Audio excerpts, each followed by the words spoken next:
ప్రియ శ్రోతలు, మీ బైబిళ్ళు తెరవండి. ఈరోజు మన పాఠం 1 కొరింథీ పత్రిక 8వ అధ్యాయం. సావధానంగా వినండి. ఈ అధ్యాయంలో అపొస్తలుడైన పౌలు క్రైస్తవ స్వేచ్ఛను, స్వాతంత్ర్యాన్ని గురించి మాట్లాడుతున్నాడు.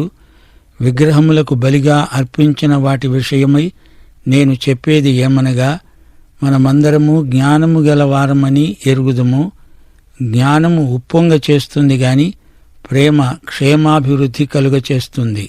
ఒకడు తనకేమైనా తెలుసు అనుకుంటే తాను తెలుసుకొనవలసినట్లు ఇంకా ఏమీ తెలుసుకున్నవాడు కాడు. ఒకడు దేవుని ప్రేమించిన ఎడల అతడు దేవునికి ఎరుకైన వాడే. ఈ 8వ అధ్యాయం మొదలుకొని 11వ అధ్యాయం వరకు పౌలు క్రైస్తవ స్వేచ్ఛను గురించిన సత్యాలెన్నో మనకు బోధపరుస్తున్నాడు. 8వ అధ్యాయంలో మాంసం తినవచ్చునా అనే అంశాన్ని చర్చిస్తున్నాడు. భోజన పానాదుల విషయంలో క్రైస్తవునికి ఉన్న స్వేచ్ఛ ఎలాంటిది? అది ఎంతవరకు? కొరింథీ సంఘంలో శరీరానుసారులున్నారు. వారిలో కొందరైతే క్రీస్తునందు పసిపిల్లల్లాగే ఉన్నారు.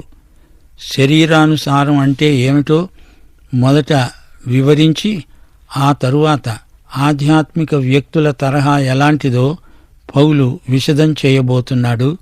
నేటి సమకాలీన సంఘం కూడా శరీరానుసారులైన వ్యక్తులతో ఎన్నో సమస్యలను ఎదుర్కోవలసి వస్తోంది.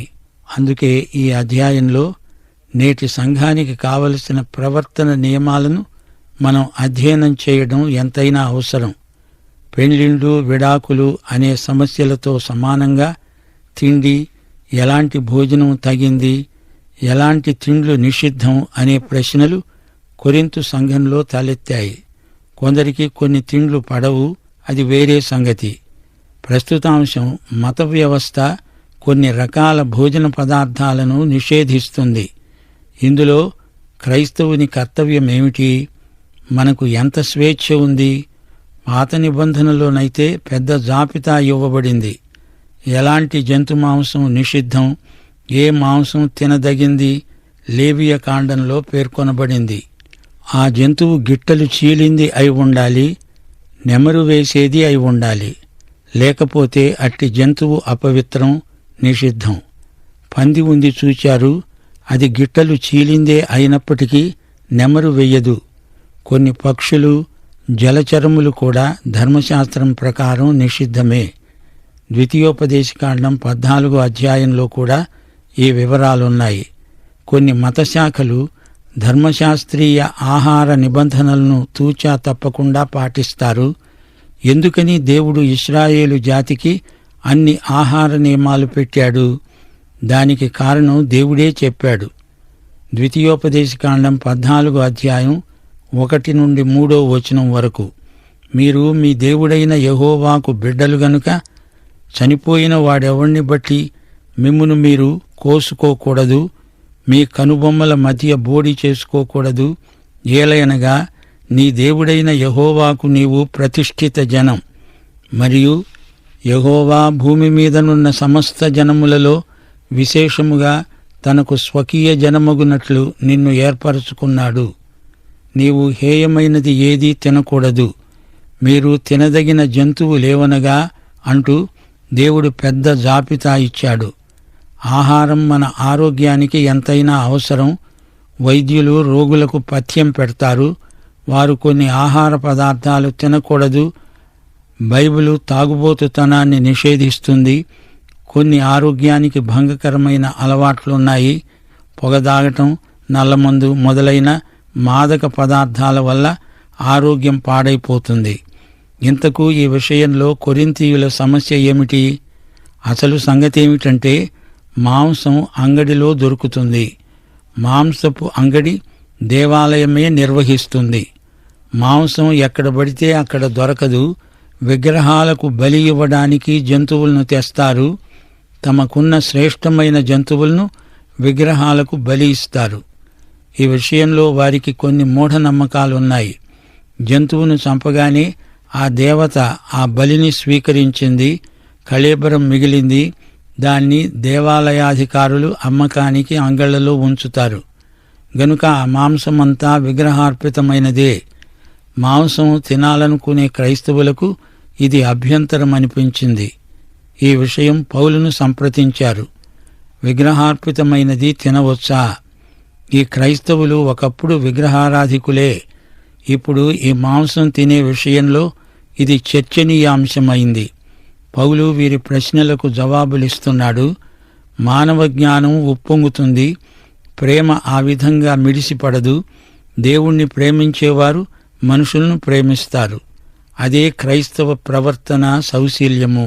మానవ జ్ఞానంతో పొంగిపోయేవారు ఇతరులను ఈసడించి మాట్లాడతారు. ఇలాంటి వారి జ్ఞానం దేవుని దృష్టిలో కేవలం అజ్ఞానం. ఫిలిప్పీ పత్రిక 3వ అధ్యాయం 10వ వచనంలో పౌలంతటి వాడే ఏమన్నాడు? ఆయన పునరుత్థాన బలము ఎరిగే నిమిత్తము, ఆయన శ్రమలలో పాలివాడనవటమంటే ఏమిటో ఎరిగే నిమిత్తము సమస్తమును నష్టపరుచుకొని పెంటతో సమానముగా ఎంచుకున్నాను. క్రీస్తును గురించిన జ్ఞానం మనకు కావాలి. మిగతాదంతా పనికి మాలిన చెత్త. ప్రభువునెరిగిన వాడే జ్ఞాని. అట్టి జ్ఞాని ఇతరులను తృణీకరించడు. దేవుణ్ణి ఎవరు ప్రేమిస్తారో వారికి మాత్రమే దేవుడెవరో తెలుసు, వారిని మాత్రమే దేవుడెరుగును. 4వ వచనం నుండి, కాబట్టి విగ్రహములకు బలిగా అర్పించిన వాటిని తినడం విషయమై నేను చెప్పేదేమంటే, లోకమందు విగ్రహము ఒట్టిదని, ఒక్కడే దేవుడు తప్ప వేరొక దేవుడు లేడని ఎరుగుదుము.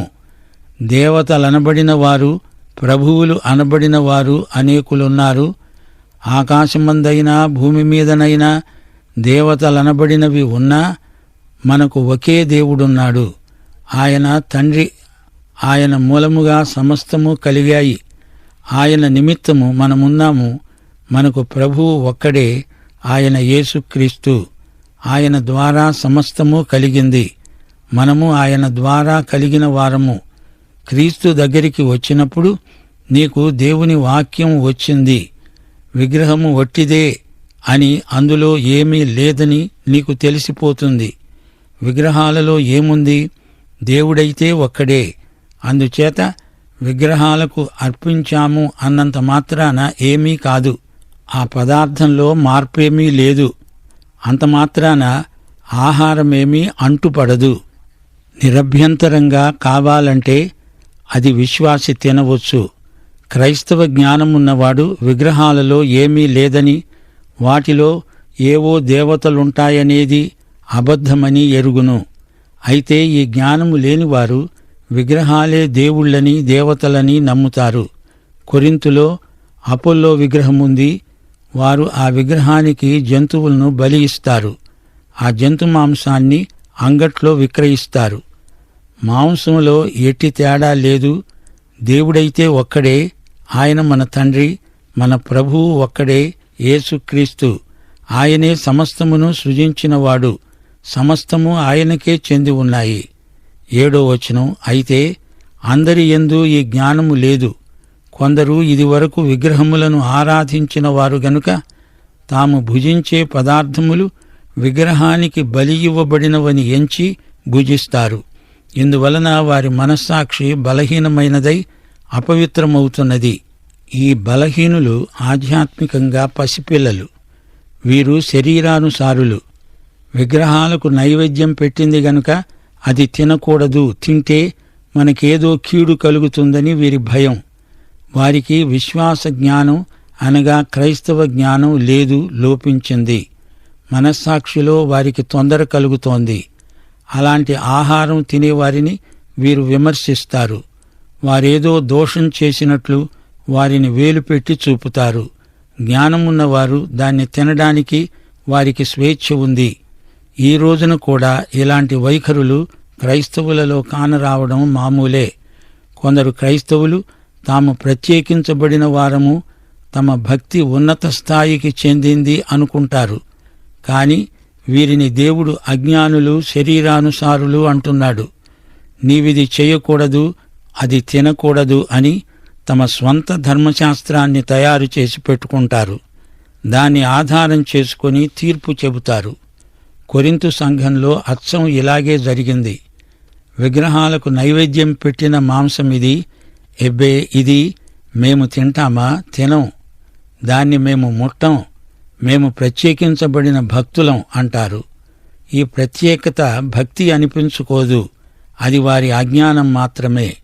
8వ వచనంలో పౌలు ఒక గొప్ప సత్యాన్ని వెల్లడి చేస్తున్నాడు. భోజనమును బట్టి మనము దేవుని ఎదట మెప్పు పొందము. తినకపోయినందున మనకు తక్కువ లేదు, తిన్నందున మనకు ఎక్కువ లేదు. ఈ ఆహారం ఏదైనా సరే దీనికి దేవునితో మనకున్న సంబంధానికి పొంతనే లేదు. నీవేమి తిన్నా అది దేవునికి అనవసరం. మీకు జ్ఞాపకముందా? మొదట్లో సీమోను పేతురుకు ఇదే మనస్తత్వం ఉండేది. మోషే ధర్మశాస్త్రం కింద పెంచబడినవాడు. ధర్మశాస్త్రం ప్రకారం కొన్ని ఆహారాలు అపవిత్రం, నిషిద్ధం. మిద్దె మీద ప్రార్థనలో ఉండగా అతనికి ఒక దర్శనం కలిగింది. ఒక దుప్పటి పైనుండి దిగివచ్చింది. లే, ఆ దుప్పట్లో వాటిని చంపుకొని తిను అని దేవుని స్వరం వినిపించింది. అపొస్తలుల కార్యములు 10వ అధ్యాయం 14వ వచనంలో పేతురన్నాడు, వద్దు ప్రభువా, నిషిద్ధమైనది అపవిత్రమైనది ఏది నేనెన్నడూ తినలేదు. చూచారా, పేతురు ప్రభువా అంటున్నాడు, కాని భోజనం విషయంలో మాత్రం ఆయన చెప్పింది వద్దు అంటున్నాడు. అందుకు ప్రభువేమన్నాడు? దేవుడు పవిత్రము చేసినవి నీవు నిషిద్ధమైనవిగా ఎంచవద్దు. అనగా ఈ జంతువులలో పవిత్రము అపవిత్రము అనే భేదమేమీ లేదు. ధర్మశాస్త్ర యుగం కాదిది, కృపాయుగం. నీకేది కావాలో అది తిను, దేవుడు ఆశీర్వదిస్తాడు, అంతే. నీ కడుపు సహించగలిగింది, నీకు సహించింది, మనస్సాక్షిలో ఎట్టి తొందర లేకుండా తిను. దేవునికి కృతజ్ఞత చెప్పు. మాంసం తింటే తిను, లేకపోతే మానేయి. నీ భక్తిని కూటికుండలో పెట్టవద్దు. కొన్ని భోజన పదార్థాలు నిన్ను భక్తుణ్ణి చేస్తాయంటే అది సైతానీయ అబద్ధం అని పౌలు స్పష్టం చేస్తున్నాడు. క్రైస్తవ స్వేచ్ఛను జ్ఞానయుక్తంగా ప్రయోగించాలి. 9వ వచనం, మీకు కలిగి ఉన్న ఈ స్వాతంత్ర్యము వలన బలహీనులకు అభ్యంతరము కలుగకుండా చూసుకోండి. అసలు మాంసం తినవచ్చా తినకూడదా అనే ప్రశ్నే లేదు. కాని ఇతరులకు అభ్యంతరం కలిగించేవి మానేయడం మంచిది. నీకు జ్ఞానముంటే సరే, ఇతరుల పట్ల ప్రేమ ఉండాలి గదా. బలహీనుడైన నీ సోదరుని పట్ల సానుభూతి, ప్రేమ నీకున్నాయా అని దేవుడు అడుగుతున్నాడు. నీ స్వేచ్ఛ నీ పొరుగువాణ్ణి నీకు దూరం చేసే పక్షంలో నీ జ్ఞానం దుర్వినియోగమైంది అని అర్థం. 10వ వచనం, జ్ఞానము గల నీవు విగ్రహాల ముందు భోజన పంక్తిని కూర్చుండగా ఒకడు చూచిన ఎడల బలహీనమైన మనస్సాక్షి కలిగిన అతడు విగ్రహములకు బలి ఇయ్యబడిన పదార్థములను తినడానికి ధైర్యం తెచ్చుకుంటాడు గదా. క్రైస్తవ సేవలో ఉన్న మనము కొన్ని చేయము, మానేస్తాము. ఎందుకని? అవి ఇతరులకు అభ్యంతర కారణము గనుక.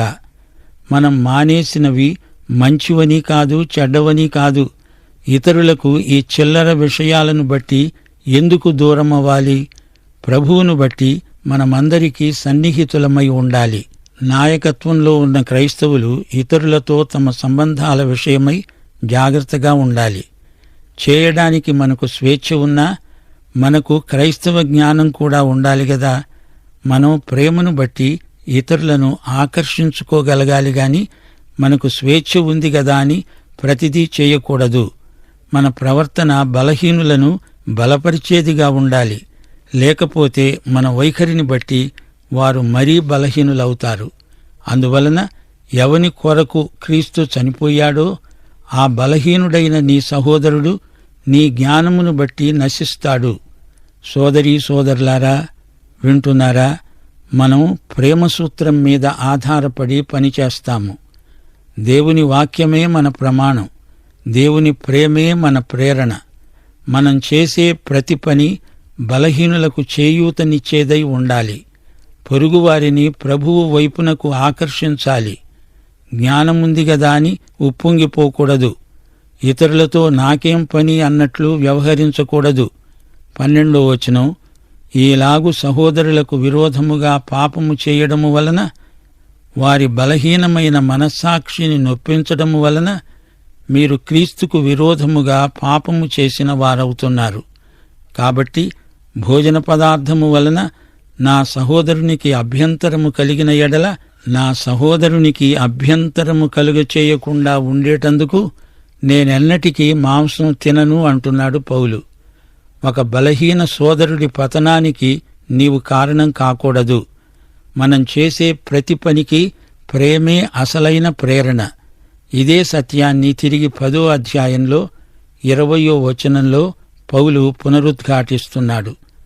అన్ని విషయములందు నాకు స్వాతంత్ర్యము కలదుగాని అన్నీ చేయదగినవి కాదు. అన్నిటియందు నాకు స్వాతంత్ర్యము కలదుగాని అన్నీ క్షేమాభివృద్ధి కలుగచెయ్యవు. క్రైస్తవుని స్వేచ్ఛ స్వాతంత్ర్యాన్ని నీకు నీవై మరో స్వంత ధర్మశాస్త్రంలాగా తయారు చేసుకోవద్దు. మన క్రైస్తవ స్వాతంత్ర్యానికి హద్దు ప్రేమ. నీ బలహీన సోదరుడికి నీవు అన్నవై అతణ్ణి పరిపక్వత దిశగా నడిపించాల్సిన భారం నీ మీద ఉంది. నా సహోదరునికి నేను కావలివాణ్ణా అని అడిగాడు కయీను. కావలివాడివై ఉండటం కంటే సోదరుడివై ఉండడం మరీ గొప్ప బాధ్యత, ప్రేమపూర్వకమైన బాధ్యత ఇది. 2 కొరింథీ 11వ అధ్యాయం 29వ వచనంలో పౌలు ఏమంటున్నాడు? ఎవడైనా బలహీనుడయ్యాడా? నేను బలహీనుణ్ణి కానా? ఎవడైనా తొట్రుపడ్డాడా? నాకు మంట కలగదా? శ్రోతలు గుర్తుంచుకోండి, మనస్సాక్షి మన జీవితాన్ని నడిపించాలి. మనస్సాక్షికి వ్యతిరేకంగా పాపం చేయకూడదు. మనస్సాక్షి సాక్ష్యాన్ని మనం తొక్కిపట్టకూడదు. క్రైస్తవ జ్ఞానం మనస్సాక్షిని బలపరుస్తుంది. బలహీన సోదరుడు తన మనస్సాక్షి కంటే ముందుగా తొందరపడి పరిగెత్తకూడదు. నీవు అట్టి సోదరుణ్ణి తొందర చేయకూడదు. క్రైస్తవ జ్ఞానం, ప్రేమ ఈ 2 సమతూకంలో ఉండేలా చూసుకోవాలి. నీ జ్ఞానంతో ఇతరుల మనస్సాక్షిని గాయపరచవద్దు. వారి జీవితాలను కట్టే సాధనమై నీ జ్ఞానం వారికి ఆశీర్వాదమవ్వాలి. సత్యాన్ని రాజీ పెట్టకుండా ఇతరులతో సర్దుబాటు చేసుకొని సఖ్యంగా ఉండాలి. అంతేకాని నీ జ్ఞానంతో నీవు పొంగి బోర్లపడిపోకూడదు. కొరింథీయుల సమస్య మనం సరిగ్గా అర్థం చేసుకోవాలి. దేవతలకు నైవేద్యం పెట్టింది తింటే ఆ తిన్నదాని ద్వారా ఆ దేవత నీలోకి వస్తుంది అని వారి భయం. పరిపక్వత గల విశ్వాసి భయపడనక్కర్లేదు గాని బలహీనుడైన విశ్వాసిని క్రమేణా పరిపక్వత దిశగా నడిపించాలి. అతని మనస్సాక్షిని బలవంతంగా పరిగెత్తించాలి అంటే అది పరిగెత్తదు సరిగదా, నీ నుండి దూరంగా పారిపోతుంది. ప్రియ శ్రోతలు, ముగింపులో 1-2 మాటలు చెప్పగోరుతాము. బలహీన సోదరుడు అంటున్నాడే, ఇతడెవరు? ఇతడు మరి ఒక క్రైస్తవుణ్ణి చూచి అనుకరిస్తాడు. అతడు చేస్తున్నాడు, నేనెందుకు చెయ్యకూడదు అని అతడు చేసిందంతా తాను చెయ్యడానికి తయారవుతాడు. అందుచేత అనుభవజ్ఞానమున్న క్రైస్తవుడు అతని విషయమై జాగ్రత్తగా ఉండాలి. అన్నిటిలో సహోదర ప్రేమ ఎంతో ముఖ్యం. ప్రేమతో కూడిన జ్ఞానంతో ఒకరికొకరు సహాయపడుతూ ఉండాలి. ప్రియ సోదరుడా, సోదరి, నీవు రక్షించబడ్డావా? రక్షించబడిన నీ సోదరులతో నీ సంబంధ సహవాసాలు ఎలా ఉన్నాయి? పాఠం ఇంతటితో సమాప్తం. మన ప్రభు అయిన యేసుక్రీస్తు వారి దివ్యకృప, తండ్రి అయిన దేవుని పరమ ప్రేమ, పరిశుద్ధాత్మ యొక్క అన్యోన్య సహవాసము మనకందరికీ సదాకాలము తోడై ఉండునుగాక. ఆమేన్.